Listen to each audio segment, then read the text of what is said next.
Good morning, class 6th. Take out page number 14 of your book. We will continue our chapter 2, जिसमें last video में हमने 5 nutrients के बारे में पढ़ा था और इसके अलावा फाइबर्स के बारे में मैंने आपको बताया था। और एक बहुत जो ज़रूरी पार्ट होता है, ज़रूरी कंपोनेंट होता है हमारे फूड का, वो होता है वाटर। वाटर न्यूट्रिएंट नहीं है, but it helps our body to absorb nutrients from food. It also help in throwing out some waste from the body as urine and sweat.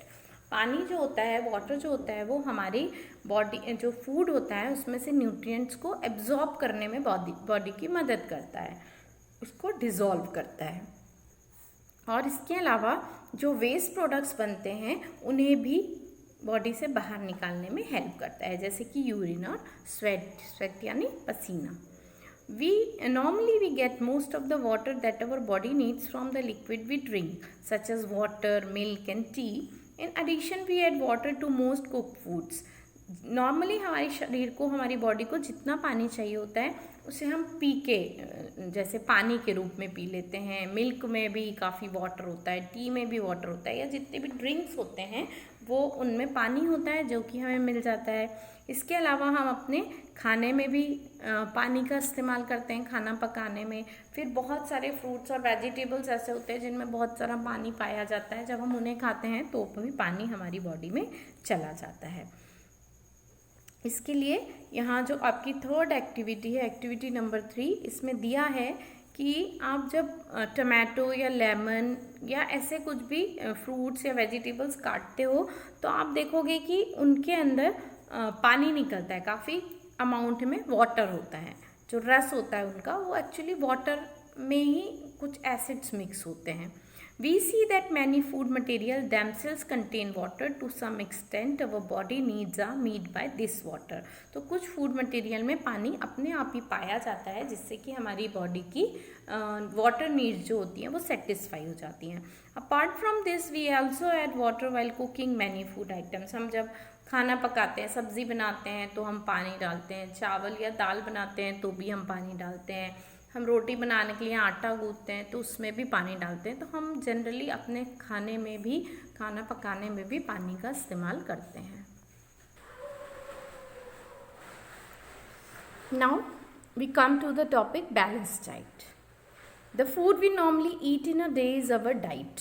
हमारा मील या डाइट बोलते हैं जो भी खाना हम एक दिन में खाते हैं. For growth and maintenance of good health, our diet should have all the nutrients that our body needs in right quantities.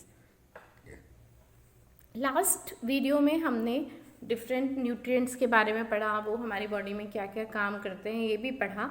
तो अगर हमको अपनी ग्रोथ भी अच्छी रखनी है, एनर्जी भी चाहिए और गुड हेल्थ भी रखनी है, तो हमें वो सारे न्यूट्रिएंट्स हमारी डाइट में होना चाहिए, सही मात्रा में, राइट क्वांटिटीज़ में.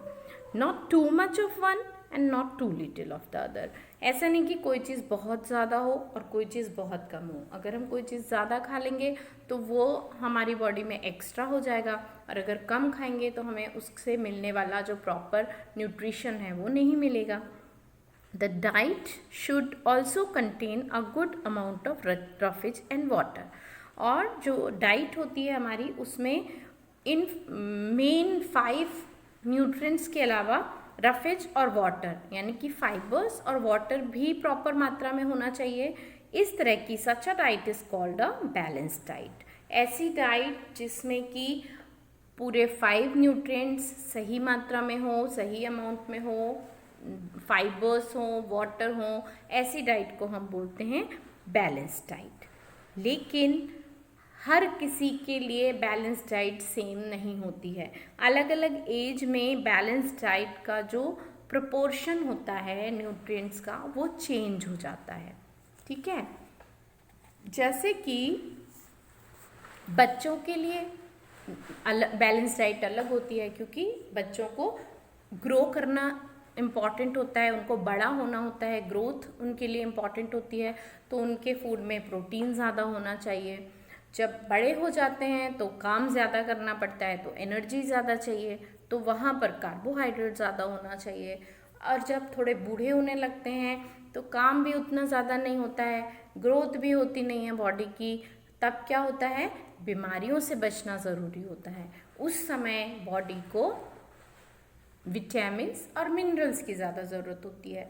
तो अलग अलग एज के हिसाब से बैलेंस्ड डाइट का प्रपोर्शन अलग अलग हो जाता है। तो balanced diet would depend on the amount of physical work that we do. Balance diet इस बात पे डिपेंड करती है कि हम कैसा काम करते हैं, हमारी फिजिकल एक्सरसाइज कितनी होती है, फिजिकल वर्क कितना होता है। Prepare a chart of whatever you eat over a period of week. एक चार्ट बनाओ जिसमें ये लिखो कि पूरे हफ्ते में, मतलब मंडे को आपने क्या क्या चीज़ें खाई, ट्यूसडे को क्या क्या चीज़ें खाई, एक वीक में आपने क्या क्या चीज़ें खाई। और जैसे कि पिछले पेज में पिक्चर्स दिए हुए थे कि किस फूड आइटम में क्या न्यूट्रिएंट्स होते हैं, उसके हिसाब से देखो कि आपने कौन कौन से न्यूट्रिएंट्स पूरे वीक में खाए, क्या उसमें सारे न्यूट्रिएंट्स कंप्लीट हो रहे हैं या कोई कम हो रहा है। अगर कम हो रहा है तो अगले हफ्ते की डाइट में उसको शामिल करो। pulses, groundnut, soybean, sprouted seeds, fermented food, combination of flours, bananas, spinach, sattu, jaggery, available vegetables and other such food provide many nutrients. Balance food का मतलब ऐसा बिल्कुल भी नहीं है कि हम बहुत महंगा महंगा अच्छा जो होटलों में मिलता है वैसा खाना खाएंगे तो हमको बैलेंस डाइट मिलेगी। बैलेंस डाइट हमारे घर में जो चीज़ें प्रेजेंट होती हैं, हम जो नॉर्मली खाते हैं उसी से ही हमको बैलेंस डाइट मिल सकती है। जैसे कि पल्सेस, जितनी भी दालें होती हैं, मूंगफली होती है, सोयाबीन और स्प्राउटेड्स जो होते हैं, मूंग या चना जो स्प्राउट करके खाते हैं, उससे हमें बहुत ज़्यादा अच्छी मात्रा में प्रोटीन मिल जाता है। फर्मेंटेड फूड्स जो होते हैं, जैसे कि साउथ इंडियन फूड होता है, इडली, डोसा, ढोकला, ये सब जो फूड्स होते हैं इनसे हमको काफ़ी कार्बोहाइड्रेट मिलता है।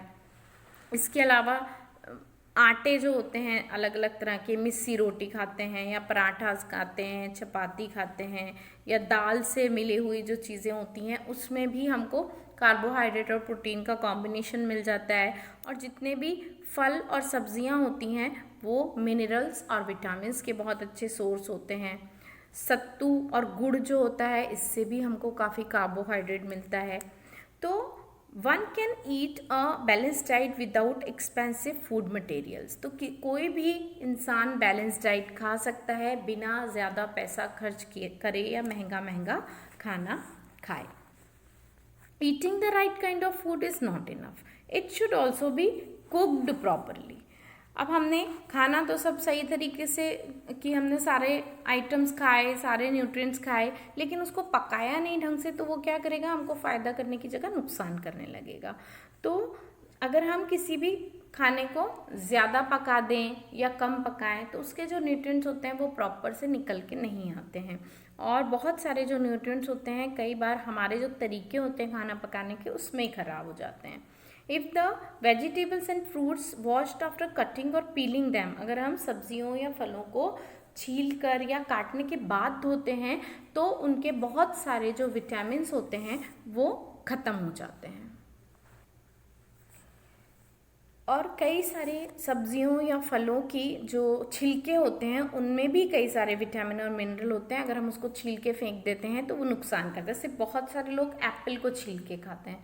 एप्पल का जो छिलका होता है उसमें काफ़ी सारे विटामिन होते हैं, तो उसको प्रॉपरली वॉश करके अच्छी तरह से नमक के पानी से वॉश करके उसको खा लेना चाहिए, लेकिन उसके छिलके नहीं फेंकना चाहिए। सिमिलरली अगर हम राइस या दाल वगैरह को बार बार बहुत बार धोते हैं तो उसके काफ़ी सारे विटामिन और मिनरल्स जो होते हैं वो पानी में बह जाते हैं। फिर हम जानते हैं कि cooking improves the taste of food and makes it easier to digest. Cooking क्यों करते हैं हम चीज़ों की? अगर हम चावल को ऐसे ही खा लेंगे तो ना तो उसका टेस्ट अच्छा आएगा और हम उसको डाइजेस्ट भी नहीं कर पाएंगे, इसलिए हम उसको कुक करके खाते हैं। तो जो कुकिंग होती है वो टेस्ट अच्छा करती है चीज़ों का और उसको डाइजेस्ट करने में भी